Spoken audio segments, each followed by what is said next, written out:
The day started like any other on Earth. People went about their daily lives, unaware that everything was about to change.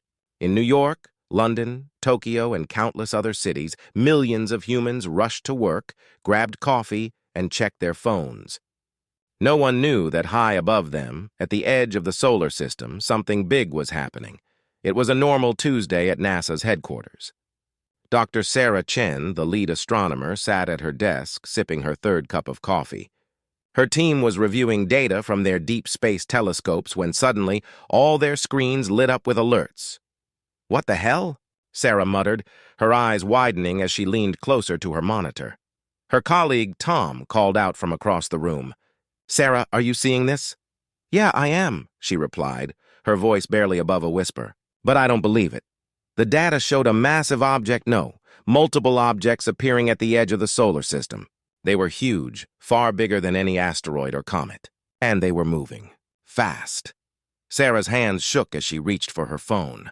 "Get me the director. Now." Within hours, every major space agency and military command center around the world was on high alert. The objects were undeniably artificial, too big and too fast to be anything natural. Earth had its first confirmed alien contact, and it was coming straight for them. As news began to leak, social media exploded. Alien invasion started trending worldwide. Governments tried to maintain calm, but panic was setting in. People rushed to stores, clearing shelves of food and supplies. Others took to the streets, some in fear, others in celebration. In Washington, D.C., the President of the United States sat in the Situation Room, surrounded by grim-faced military leaders and scientists. "What are our options?" the President asked, her voice steady despite the weight of the situation. General Rodriguez, the chairman of the Joint Chiefs of Staff, cleared his throat. "Madam President, we're mobilizing every asset we have, but against a force capable of interstellar travel. Our options are limited." Dr. Chen, now acting as chief scientific advisor, spoke up. "We need to attempt communication. If they're hostile, we're in trouble. But if they're peaceful," the President nodded. "Do it. And get me on a call with other world leaders. We need a united front." As Earth's government scrambled to respond, the alien fleet drew closer. Telescopes and satellites captured images of the ship's sleek, massive vessels that dwarfed anything humans had ever built. They moved with a grace that seemed impossible for their size, forming a perfect formation as they approached Mars. In homes and public squares around the world, people gathered around screens, watching in awe and fear as the first clear images were broadcast. The alien ships were beautiful in a terrifying way, their hulls shimmering with an otherworldly metal. "They're slowing down," Dr. Chen reported, her eyes glued to the live feed. "They're taking up positions around Mars." For a tense hour, the fleet hung there, motionless. Earth held its breath. Then, without warning, a smaller ship detached from the main fleet and accelerated towards Earth. "Incoming transmission," a technician called out. It's on all frequencies. TV, radio, internet, everything." Screens around the world flickered, and a face appeared. It was alien, yet oddly familiar. Humanoid, but with skin that shimmered like the ship's, eyes too large and entirely black, and no visible mouth. When it spoke, the voice seemed to come from everywhere at once. "People of Earth," the alien said, its words translated into every major language simultaneously. "We are the Galactic Empire. Your planet is now under our protection and rule. Resistance is unnecessary and inadvisable. We bring order to chaos, peace to conflict. Submit and prosper." The message repeated 3 times before the transmission cut off. In its wake, stunned silence fell across the globe. In the Situation Room, the President stood, her face set in grim determination. "Get me our best diplomats and negotiators, and tell our military to stand ready. We're not submitting to anyone without a fight." Around the world, a similar sentiment echoed. In Beijing, the Chinese leadership convened an emergency meeting. In Moscow, the Russian president ordered their nuclear forces to high alert.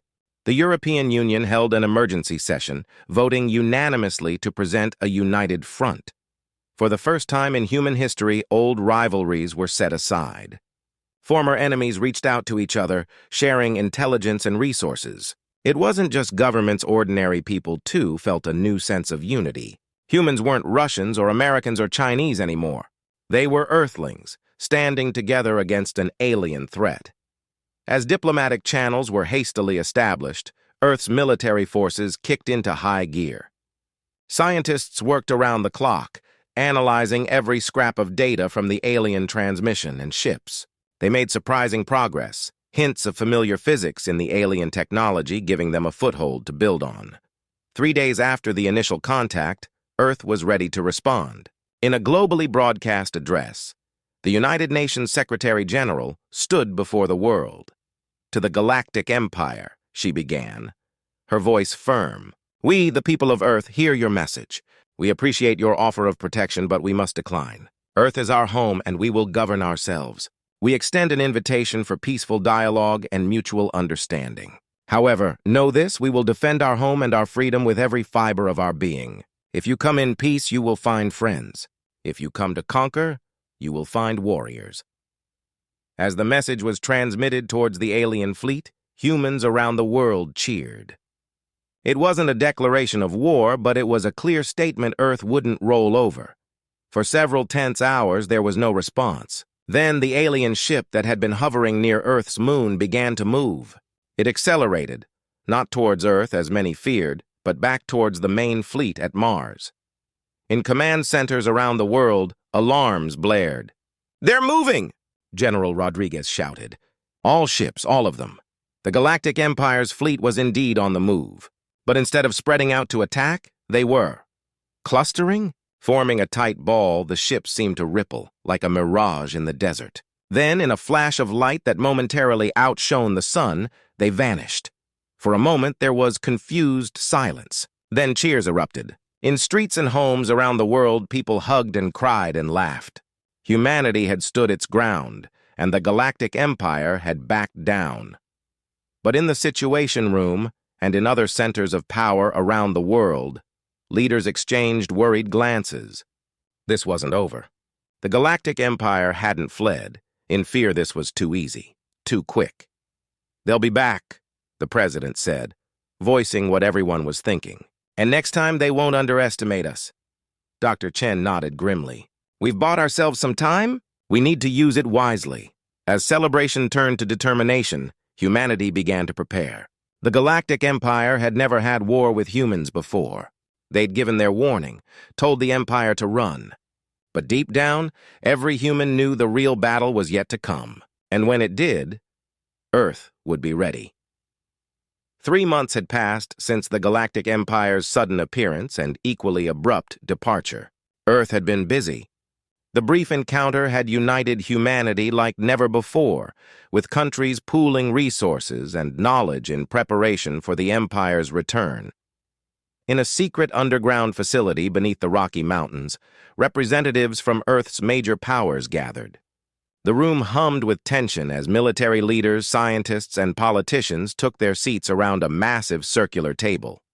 Dr. Sarah Chen, now heading Earth's newly formed Alien Technology Research Division, stood to address the assembly. "Ladies and gentlemen, we've made significant progress in understanding the Empire's technology, but we're still way behind." She tapped a button, and a holographic display flickered to life above the table. It showed schematics of the alien ships, full of question marks and incomplete data. "Their propulsion system alone is centuries ahead of ours," she continued. "But we're learning fast." General Rodriguez, looking older than his years, spoke next. "Our combined military forces have been training non-stop. We've adapted some of the alien tech to our weapon systems, but in a straight fight, we're still outgunned." The room fell silent as the implications sank in. Then a voice spoke up from the back. "So what's our plan? Roll over and surrender?" Heads turned to see Jack Harper, a former Marine and now the head of Earth's new Special Tactics Division. He stood, his cybernetic left arm glinting under the lights. "No," he said firmly. "We've got something they don't expect. Something they can't prepare for." "And what's that?" someone asked. Jack's face broke into a grim smile. "Humanity." Before he could elaborate, alarms blared throughout the facility. Red lights flashed as a voice came over the speakers. Unidentified object entering Earth's atmosphere. All personnel to battle stations. The room erupted into controlled chaos as everyone rushed to their positions. In orbit, Earth's hastily assembled defense fleet moved to intercept the incoming object. But it wasn't an attack. As the object slowed its descent, it became clear it was a single ship, much smaller than the massive vessels from before. It broadcasted on all frequencies. We come to parley. Hours later, in a heavily guarded conference room in Geneva, Earth's leaders faced the alien envoys for the first time. 3 beings stepped out of their ship, each over 7 feet tall with shimmering metallic skin and those unnerving black eyes. The lead alien spoke, its words translated by an advanced AI. "I am High Commander Zix of the Galactic Empire. We have returned to finalize your planet's integration into our realm." The UN Secretary General stepped forward. "We appreciate your offer. But as we stated before, Earth will remain free and independent." Zix's large eyes blinked slowly. "You misunderstand. This is not an offer. It is your inevitable future." "Resistance is futile?" Jack Harper interrupted, stepping forward. "Yeah, we've heard that one before. In our movies?" Confusion flickered across Zix's alien features. "Movies? Stories we tell," Jack explained. "About war, invasion, struggle. Humanity's been preparing for this moment for centuries, even if we didn't know it." He gestured to the other human representatives. "See, your empire's never had a war with humans before, so let me give you a warning run." Zix and the other aliens exchanged glances. "You dare threaten the Galactic Empire? We have subjugated 1,000 worlds. Your primitive weapons are no match for our technology." Dr. Chen spoke up. "Perhaps, but technology isn't everything. Humanity has something unique, a history written in blood and fire. We've been fighting wars since before we could write." She pulled up a holographic display showing scenes from human history. Ancient battles, world wars, up to modern conflicts. Every major advancement in human history has been driven by warfare. Medicine, technology, psychology, all forged in the crucible of conflict. The aliens watched, their expressions unreadable. General Rodriguez continued. "We've split the atom, walked on our moon, and created artificial intelligence. And those are just our public achievements." Jack nodded. "You think you've seen our military capability? That's cute. What you've seen is what we're willing to show. Our real strength lies hidden, waiting."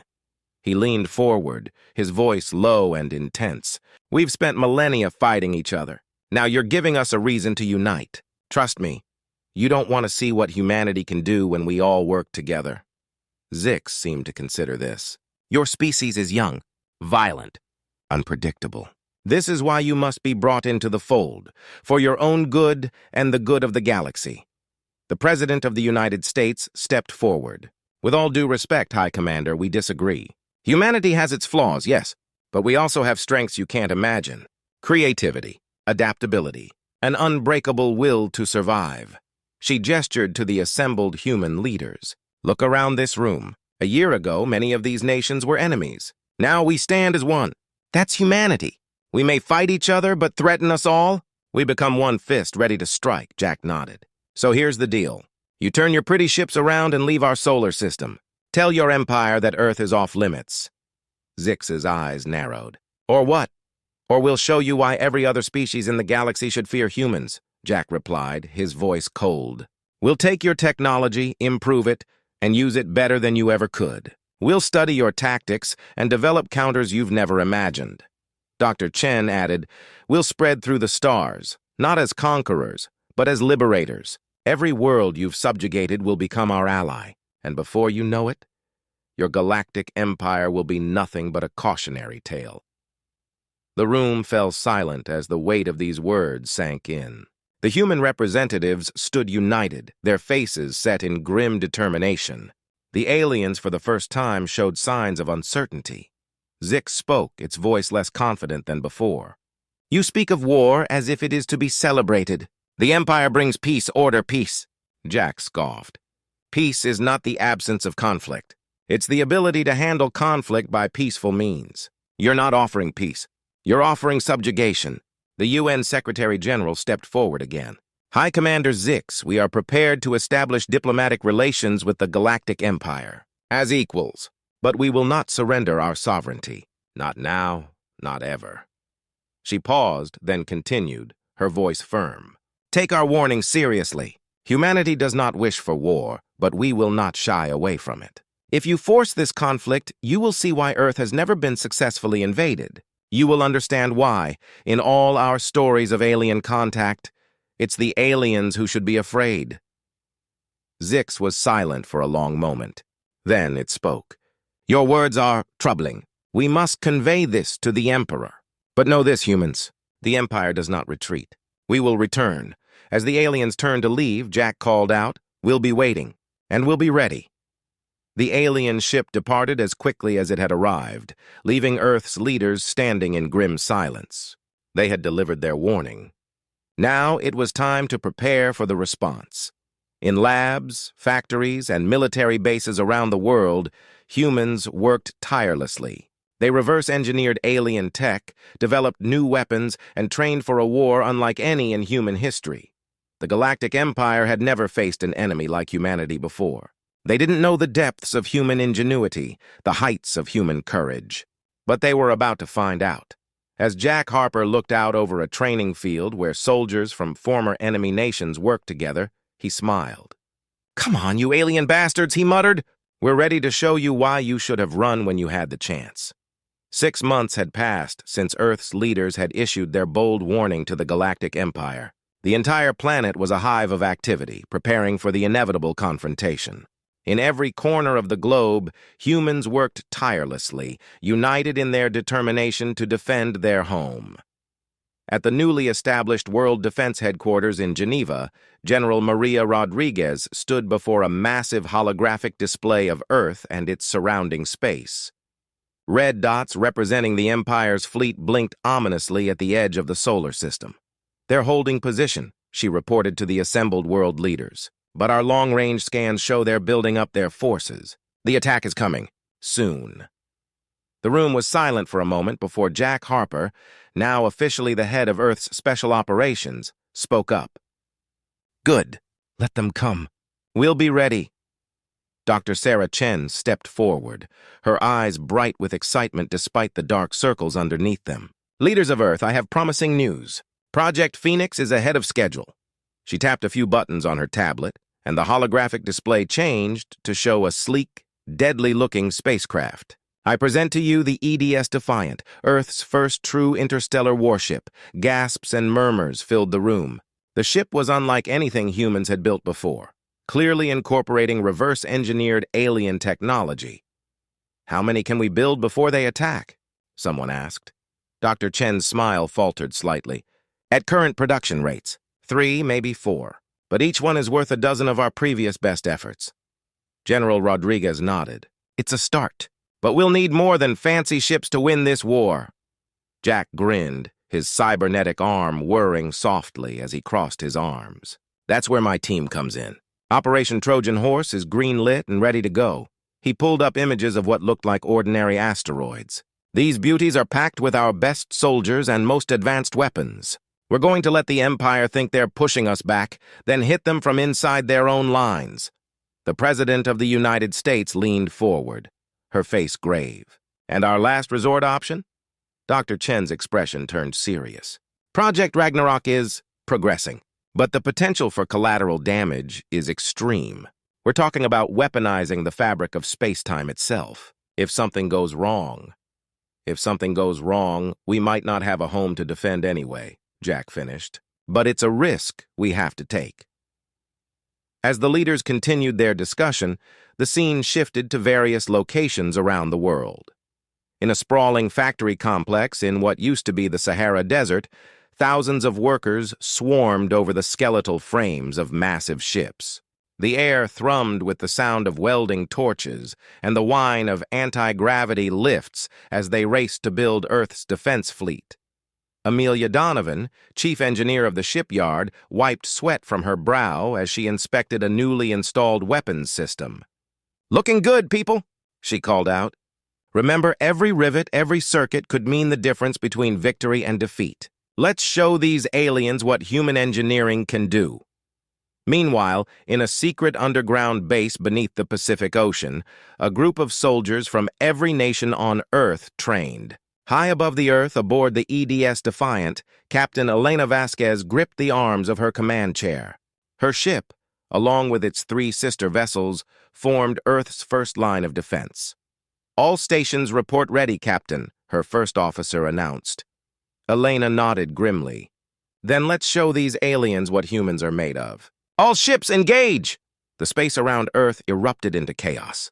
Beams of energy crisscrossed the void. Explosions bloomed like deadly flowers.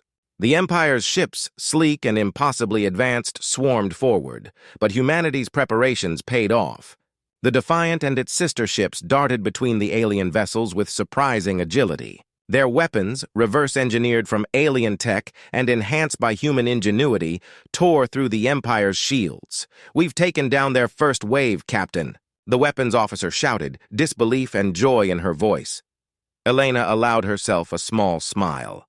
"Good, but this is just the beginning. Prepare for their counterattack." On the ground, things were grimmer. Despite Earth's best defenses, Imperial dropships made it through, landing troops in major cities worldwide. In the ruins of downtown Los Angeles, Sergeant Mike Chen led his squad through rubble-strewn streets.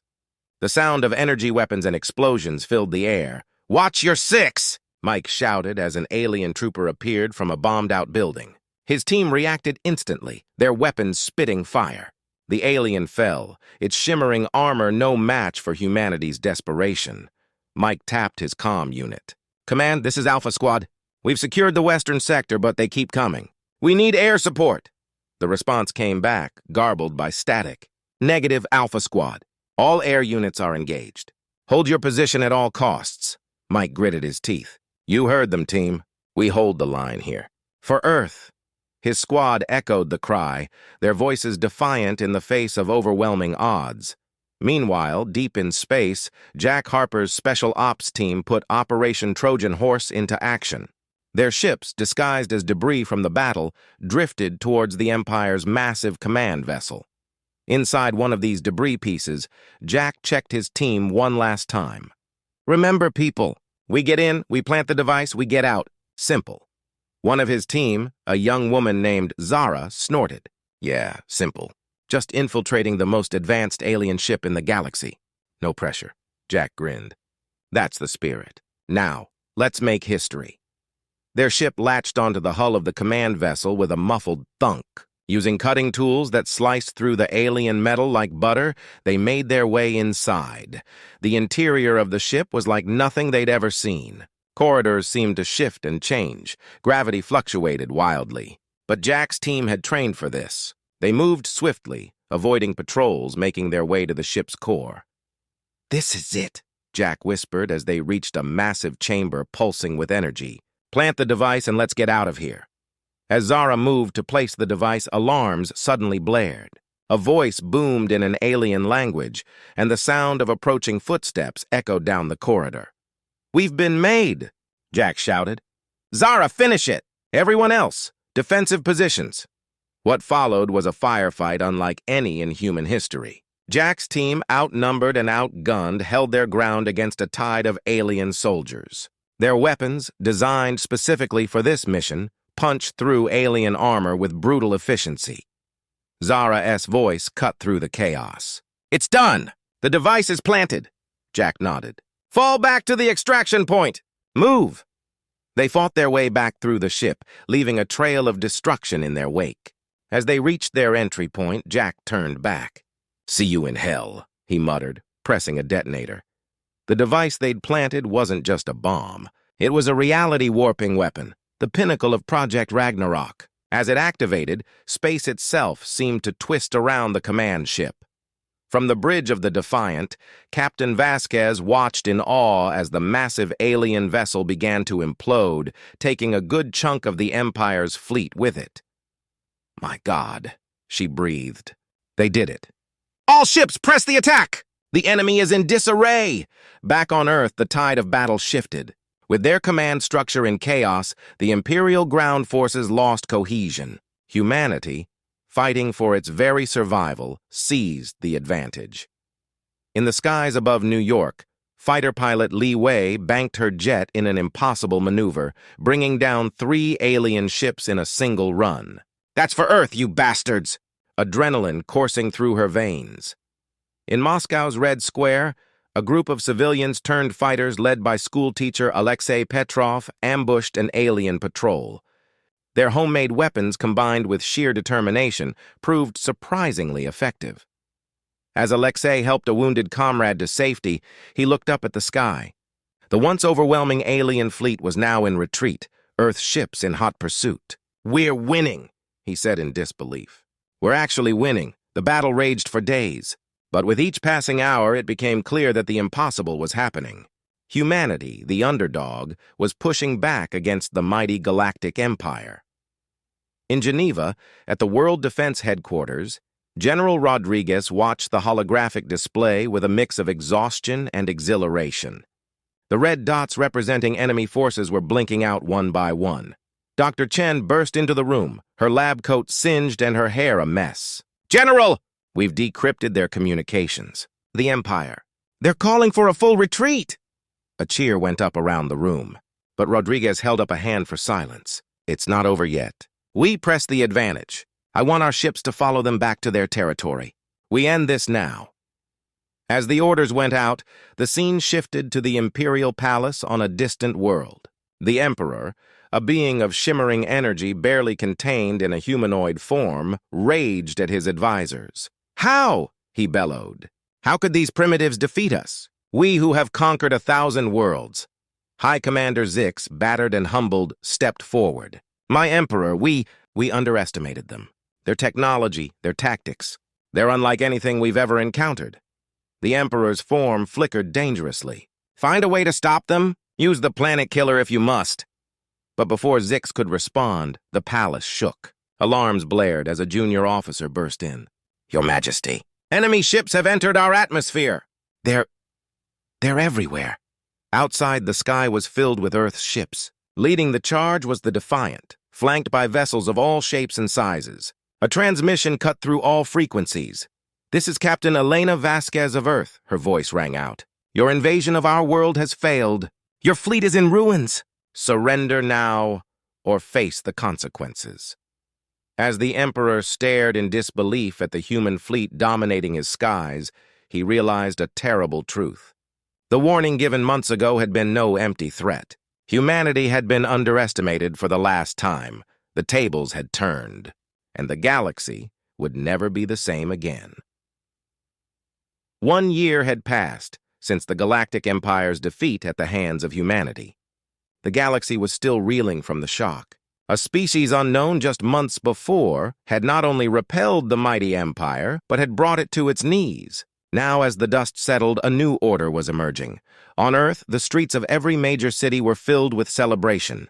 Parades honored the heroes of the war, while monuments to the fallen rose in quiet parks and squares. Humanity had paid a heavy price for victory, but they had survived. More than that, they had won.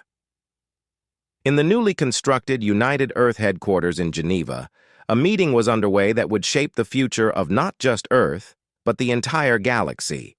General Maria Rodriguez, now Supreme Commander of Earth's Defense Forces, stood before a holographic display of the known galaxy. "The last of the Empire's holdout forces surrendered yesterday," she reported.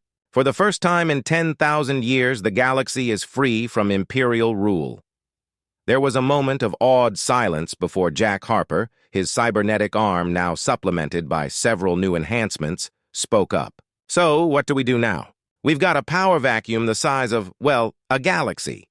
Dr. Sarah Chen, looking older, but with eyes still bright with curiosity, leaned forward. "We have an opportunity here, a chance to reshape the galactic order into something better." The President of the United States nodded. "Agreed, but we must be careful. We defeated the Empire because they tried to subjugate us. We can't turn around and do the same to others." Captain Elena Vasquez, now Admiral of Earth's growing interstellar fleet, joined the conversation. "We've been receiving transmissions from dozens of worlds. Some are celebrating their freedom. Others are scared. They've never known anything but Imperial rule. They don't know what comes next.